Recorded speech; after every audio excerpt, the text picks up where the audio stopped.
Ronda de precandidatos a diputados provinciales por la ciudad, en este caso distintas fuerzas. Guillermo Justo Chávez, precandidato por Cumplir, el espacio referenciado en el rondacismo. Gracias por venir. Buenas noches, gracias Buenas por la noches. invitación. Francisco Torres, precandidato a diputado provincial por Izquierda al Frente. Gracias por venir. Gracias. Y el doctor Claudio Pérez Irigoyen por Un Cambio Real. ¿Sí? Gracias, muy amable. Yo con el doctor, ¿puede ser? Mucho gusto. Digo, Bueno, porque como se acaba de ir Monroy y dijo que la fuerza de ellos no sé, ya no están más en Cambiemos, casi que no son radicales. así es. Bueno, ya ahí es otra historia. Son radicales todavía, ¿no? Bueno, Monroy justamente arrancó junto con Garro en las pasos anteriores, ustedes tienen que recordar muy bien. Y la coalición cívica acompañó las pasos a mi espacio junto con el radicalismo y demás.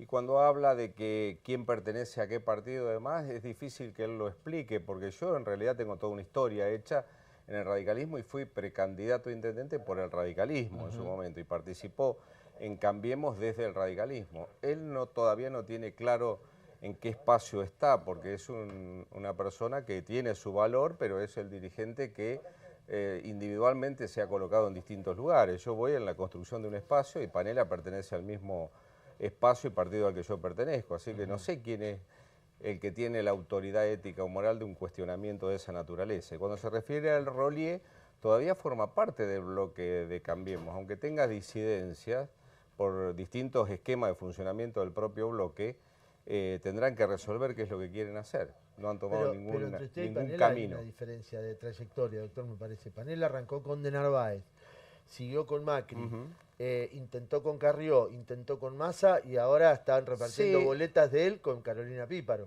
Sí, eso lo escuché en un portal, lo dije, lo escuché. Cuidado, señora, puede haber un panel abajo de la cama. Yo me divierto mucho con el tema. Me parece una ocurrencia interesante, pero vos sabés que los que tenemos experiencia política sabemos chequear esas cosas, manejarlas territorialmente, al revés.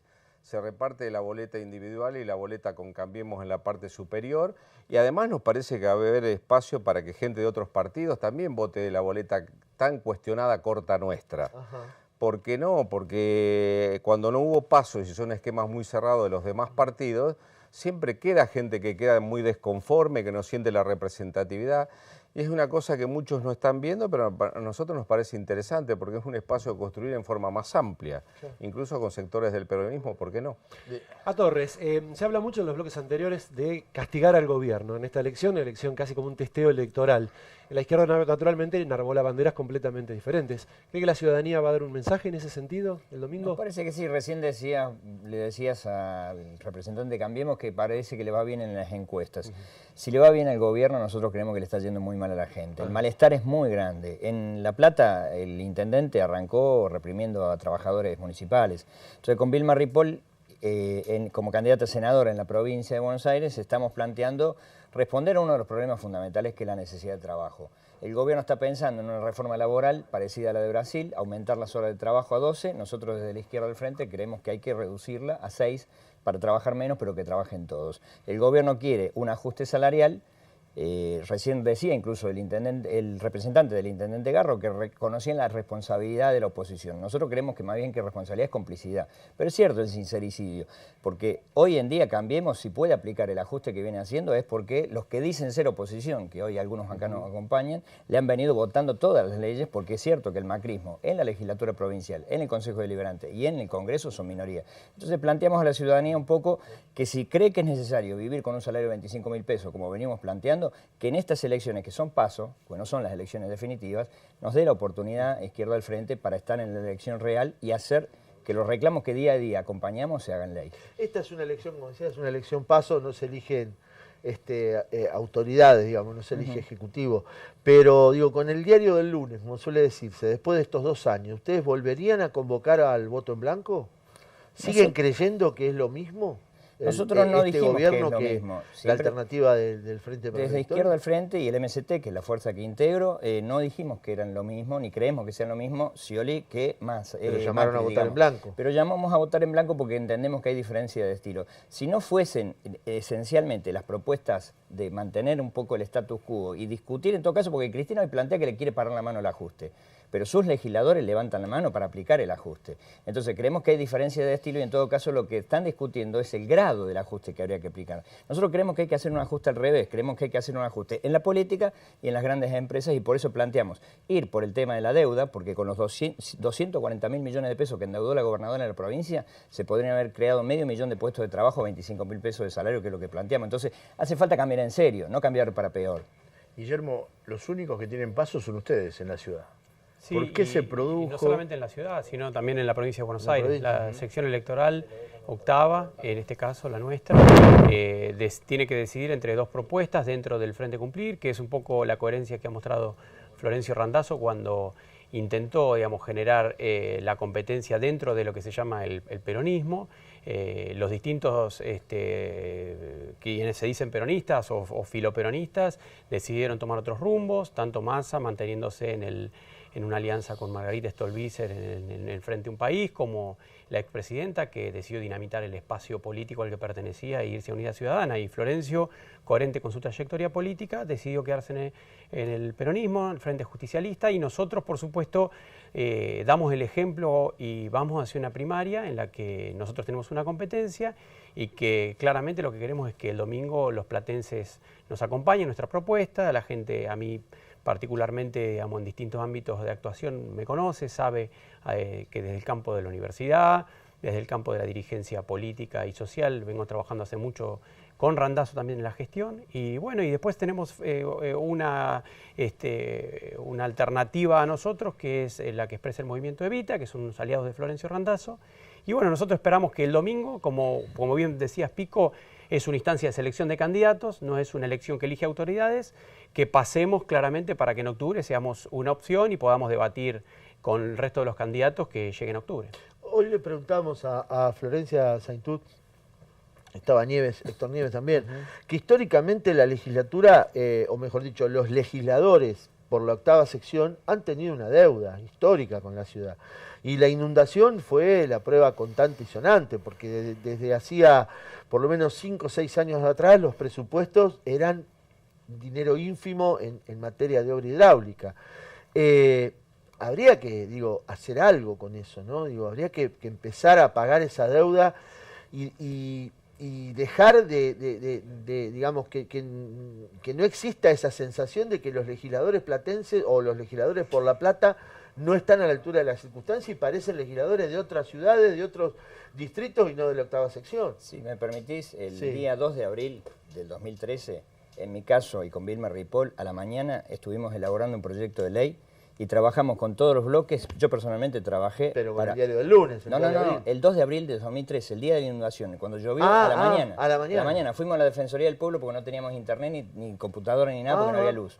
Hicimos un proyecto de ley, fuimos a la gobernación, salía Cristina, no nos quiso recibir, pedimos entrevistarnos con el gobernador, presentamos, dijeron que el proyecto era para dar subsidios a los damnificados, para reconocer a las víctimas y empezar a hacer las obras. Ese proyecto después yo me tomé el trabajo de buscar... el 3 de abril. Sin ser... No, el 2 y el 3, lo hicimos el 2 y el 3, bueno, y sin ser legisladores... fue el 2 de abril. Ustedes son las víctimas, claro. Sin ser diputados, buscamos los proyectos que todos los demás diputados de la oposición habían hecho, los reunimos a todos, incluso el intendente Garro firmó ese proyecto, estuvimos a un voto de que se aprobara. Es decir, se pueden hacer cosas, por supuesto que hay una deuda con los ciudadanos de La Plata, pero se pueden hacer cosas desde la política sin tener un cargo que encima es tremendamente caro y no va ni siquiera a sesiones. Entonces, compartimos con lo que vos decís. De lo que vos decís está clarísimo. Llegar a la legislatura sin ningún tipo de propuesta para los platenses desde la octava sección es una cosa muy grave. El día de la inundación estaba con un problema mayor que él, que era el tema del hospital donde yo vivo, que estaba completamente inundado. Claro. Y ahí planteé el tema de los planes de contingencia y la debilidad que la política tiene en todo, que no es solamente obra hidráulica, puede ser una catástrofe de un choque de trenes y va a pasar lo mismo, ¿sí?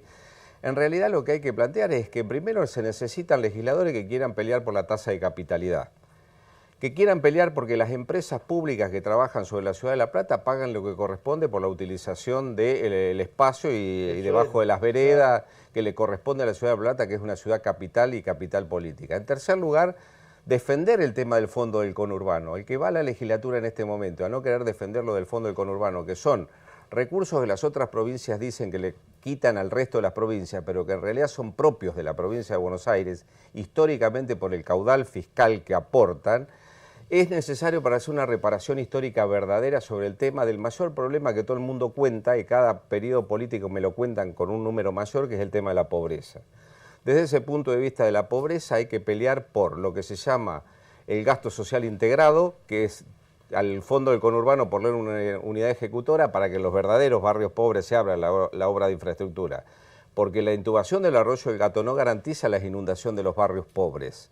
Se van a seguir inundando con 10 milímetros de lluvia, porque ahí no hay urbanización, porque no hubo planificación, porque no hay servicios sociales verdaderos, y lo único que se hace, aunque los periodos económicos sean buenos o malos, no alcanza eso del derrame hacia la pobreza, es que el Estado participe ejecutando obras de políticas sociales en forma concreta, integrada y con responsables, que debiera ser un gabinete social integrado. Esto es lo que a los platenses hay que decirle. Queremos llegar a la legislatura para esto. Puede ser que no la voten, como le pasa a Florencia Rollier, que dice que es opositora por tener propuestas en el Consejo Deliberante. Pero lo que obliga a todos los legisladores es a tener una postura. Y cuando uno obliga a eso públicamente, está defendiendo al ciudadano. De lo contrario, entra en la maraña del Poder Legislativo, que es muy compleja y a veces tiene diferentes intereses. Guillermo, vos dijiste que... si querés completar el tema. No, quería decir que está claro que la degradación de la ciudad tiene que ver no solamente con las faltas de gestión a nivel local, sino también con el no hacer, digamos, de los legisladores. Me parece también que también hay un poco de hipocresía en todo esto, porque estábamos hablando de la responsabilidad política, por ejemplo, de la gestión anterior con respecto a la inundación, y bueno, y hoy son aliados en Unidad Ciudadana y van juntos. La primera candidata que estuvo hace un ratito, la decana de la Facultad de Periodismo, va acompañada de un funcionario de la gestión anterior. Entonces, durante la inundación que yo estuve también tratando de colaborar desde mi lugar, yo era funcionario nacional, veía cómo había dos estados paralelos, el estado local y el Estado nacional que funcionaba en periodismo. Hoy son lo mismo, en definitiva, y lo que yo digo es que lamentablemente, digamos, muchos dirigentes, no importa de qué partido político sean, porque la pérdida, digamos, de los 9 puntos de coparticipación es responsabilidad del gobierno radical también. Entonces digo, muchas veces quienes se plantean como parte de la solución son parte del problema. Entonces me parece que también hay que poner blanco sobre negro, ver cuáles son las trayectorias, ver cuáles son las ideas de los dirigentes, y efectivamente tenemos que ir a la legislatura a defender a la 8ª sección electoral y a volver a jerarquizar a la capital de la provincia. Gracias a los tres por haber venido. Suerte para el domingo también. Bueno, Gracias, gracias a ustedes. muchas gracias. Tenemos más ciudadanos todavía. Quédese.